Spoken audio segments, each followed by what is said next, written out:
هو ايه آخرة التفكير اللي انت عايش فيه ده؟ عقلك شغال طول الوقت ودماغك مش بتفصل أو بتقف، وفي متاهة من التفكير ملهاش آخر، ملفات مفتوحة وما بتتقفلش حتى وانت نايم. حتى وانت نايم عقلك شغال ومش قادر توقفه من كتر الزحمة اللي فيه. ما بتفكرش بس في اللي حصل، لكن كمان بتفكر في اللي ما حصلش وفي اللي مستحيل يحصل. وشايفك كل يوم على سريرك وانت بتلف في دماغك من التفكير، زي الطير اللي وقع في برطمان ومش لاقي مخرج. فحرام عليك نفسك وكفاية تفكير.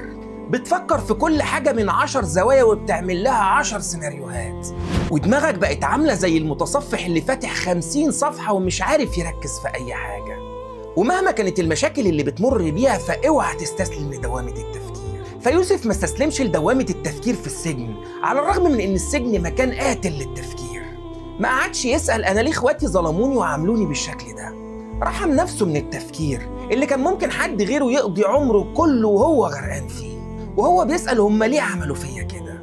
فمهما كان مشاكلك فاوعى تستسلم لدوامة التفكير دي، ومهما كنت ما شفتش لحياتك نتيجة أو للي بتعمله فاوعى تنهار تحت تفكيرك. وتخيل نوح عليه السلام قعد يحاول يقنع قومه 950 سنة وما اقتنعوش، وكل يوم يتهموه بالجنون وفي عقله. انت متخيل لو سيدنا نوح زي حالاتك كان زمانه انهار من زمان تحت دوامة التفكير. هم ليه مش بيؤمنوا؟ طب هو فين الغلط؟ وهو ربنا ليه المدة دي كلها ما نصرنيش؟ انت النهاردة لما بتعمل حاجة لسنة وما بتشوفش ليها نتيجة بتيأس منها وبيقتلك التفكير فيها. ومهما كان الموقف اللي انت عايشه صعب فأكيد هينتهي، فريح دماغك، لأن المخ كده كده بيزهق والفكرة كده كده بتموت لوحدها. ودايما بتخيل سيدنا إبراهيم وهو في قلب النار، اللحظات اللي قضاها جوه النار. وده مش موقف صعب وبس، لكن ده موقف كفيل إنه يشل عقلك وتفكيرك. وجات المعجزة من ربنا عشان تطفي نار قلبه وعقله وتفكيره قبل ما تطفي نار المشركين. يا نار كوني بردا وسلاما. فخدها قاعدة، ما توجدتش في الحياة الحاجة اللي توقف وتشل تفكيرك. فارحم نفسك من التفكير لأنك بده بتضيع عمرك، وهتعرف في النهاية إن ما كانش فيه حاجة تستاهل. فالحياة مش فيلم بتتفرج عليه وهتقدر توقفه، الحياة لحظة بتنقضي، ولو فضلت تحلل كل لقطة هتضيع اللقطة اللي بعدها. كلنا بنفكر، لكن اللي بينجو منها هو اللي يقدر يوقف عجلة تفكيره قبل ما تقتله. فارحم دماغك، انت بتفكر في ايه وقلقان من ايه؟ انت مش ماسك الدنيا بإيدك. عاوز تفهم كل حاجة، وعاوز تتوقع كل حاجة، وعاوز تتفادى من كل الألم. انت ما اتخلقتش عشان تفكر وتعرف كل حاجة، فاللي انت مش عارفه دلوقتي هيرجع ليك مع الأيام في صورة قدر، واللي انت مش فاهمه دلوقتي هيوضح ليك مع الأيام.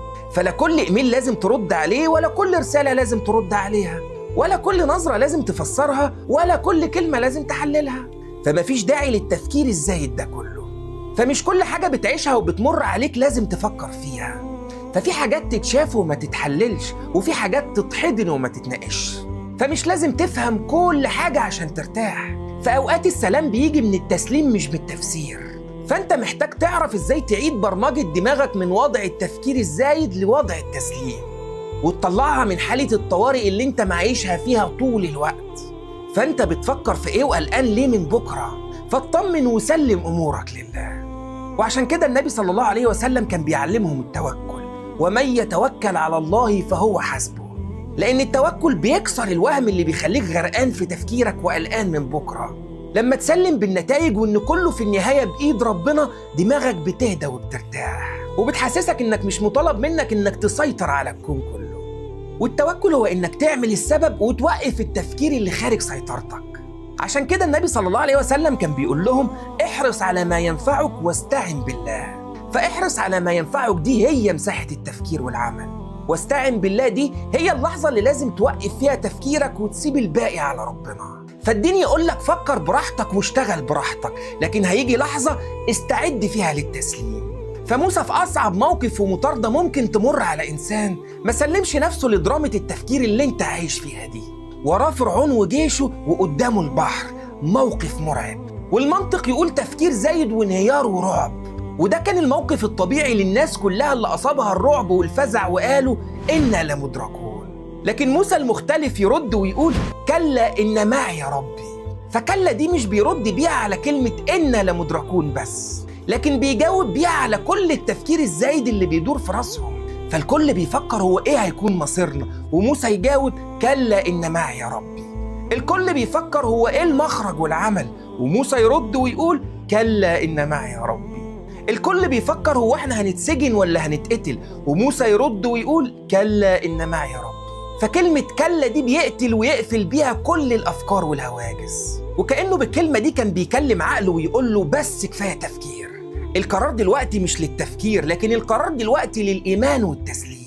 فطمن قلبك وارتاح وما تفكرش، لكي لا تأسوا على ما فاتكم ولا تفرحوا بما آتاكم. وزي ما بيقول ابن القيم، التفكير في المستقبل هم، والتفكير في الماضي حزن، والتفكير في ربنا بيكفيك الاتنين. فالتفكير الزايد مش علامة على إنك عميق ولا بتاع، لكن علامة على إنك محتاج تعيد ترتيب محتويات عقلك من جديد وتزود يقينك في الله. فكر براحتك، لكن لما الفكرة تاخد منك أكتر من اللي هتديهولك يبقى لازم تقف عن التفكير ونقطة ومن أول السطر.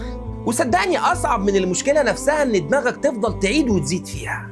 وشوف القرآن بيدينا مثال عبقري في قصة يعقوب عليه السلام، لما قال لأولاده فصبر جميل والله المستعان على ما تصفون. وهنا يعقوب بيعلمنا إن بدل ما دماغك تعيد وتزيد في نفس الحاجة، حط خط فاصل وسلم أمورك لله واشتغل على الصبر الجميل، وهو الصبر اللي ما فيهوش شكوى ولا كلام كتير. وخليك متأكد إن في لحظات دماغك ما بتبقاش صاحبتك، لكن بتبقى سجنك، وكل فكرة بتخنقك بيها بتخليك تغوص أكتر في المتاهة. فاوعى تسترسل في أي فكرة، وقبل ما تسترسل في أي فكرة ما تسألش نفسك هي الفكرة دي نافعة ولا لأ، لكن اسأل نفسك هي الفكرة دي نافعة ولا لأ دلوقتي، ولو كانت الإجابة لأ اركنها، لأنك ما اتخلقتش عشان تفكر في أي حاجة وكل حاجة. كمان من أهم أسباب عدم فصلان دماغك واللي بتخليك على طول تعبان هو تفكيرك في غيرك. عشان كده ربنا قال ولا تمدن عينيك إلى ما متعنا به أزواجا منهم. فخد بالك من عقلك وما تسرحش بيه في الأمور اللي تخص غيرك. اللي ينجح ينجح واللي يكسب يكسب، خليه يفكر بس في الأمور اللي تخصك. كمان من الحاجات اللي تساعدك على إنك تخفف تفكيرك إنك تعيش بهدف. املى راسك واشغل نفسك، لأنه زي ما بيقول أبو حيان التوحيدي الهم فاكهة النفس الكسولة. يعني وقت الفراغ العقل بياكل نفسه، لأن الهدف والمعنى والقيمة بتهدي الزحمة اللي في راسك، لأنك بتكون عارف كويس رايح فين فما بتتوهش في وسط أفكارك. فاكتب كل اللي في دماغك وما تحكمش عليه، لكن فضيه بس. كمان من الحاجات اللي هتريح تفكيرك إنك تقلل كمية المعلومات اللي بيستهلكها وبتتعرض عليه، لأنك بتحرق طاقة كتيرة قوي في المتابعة.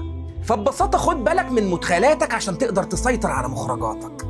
وآخر حاجة تهدي عقلك وتخليك تعرف تنام، إنك تتبع سنة وروتين النبي صلى الله عليه وسلم قبل النوم عشان تفصل تفكيرك، وتقول اللهم إني أسلمت نفسي إليك وفوضت أمري إليك وألجأت ظهري إليك رغبة ورهبة إليك لا ملجأ ولا منجى منك إلا إليك. وتقرأ آية الكرسي وقل هو الله أحد والمعوذتين، وتنفس في إيدك وتمسح بيها جسمك وتنام على جنبك اليمين. ودي تقنيات نبوية تهدي بيها نفسك آخر اليوم وتخفف الحمل الزايد على عقلك. سلام.